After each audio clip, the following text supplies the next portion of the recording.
Sa paglipanan ng mga e-bike at e-trike, naging problema rin ang ilang sumasabay sa highway. Minamaneho ng bata o kaya'y ipinapasada. Kaya bukod sa mga ban ng ilang LGU, may binabalangkas ng panuntunan para i-regulate ang mga ito. Saksi, si Oscar Oida.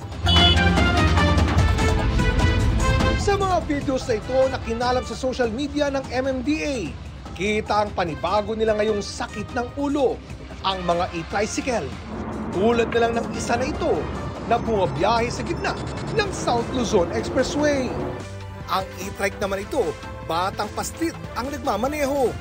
Ilan lamang yan sa mga napakarami umunong dahilan ayon sa MMDA para lubhas silang mabahala sa paglipana ng mga e-tricycle sa mga pangunahing kalsada.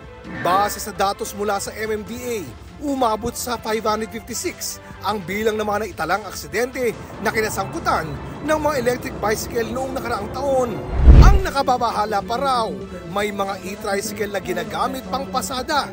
Kaya sabi ng LTFRB, kami po ay nakikipag-ugnayan sa MMDA at sa LTO at posible hong tumulong po kami sa paghuli ho ng mga e-trike ho at saka yung mga ganitong mga klaseng sasakyan na ginagamit pang publiko ho, bagamat wala hong mga prangkisan. Kung tutuusin, matagal na silang ipinagbabawal sa mga malalaking daan. Ang problema, paano namin huhulihin? Wala kaming ma-issuehan ng ticket dahil wala naman lisensya yung nagmamaneho. Hindi rin namin pwedeng i-charge yung vehicle dahil hindi rehistrado.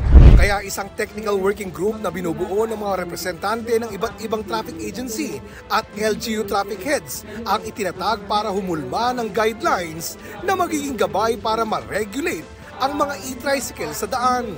Aminado ang 42 anyos na housewife na si Joan Pascual na malaki ang naging tulong sa kanya ng kanyang e-tricycle, partikular sa mga pang-araw-araw na gawain.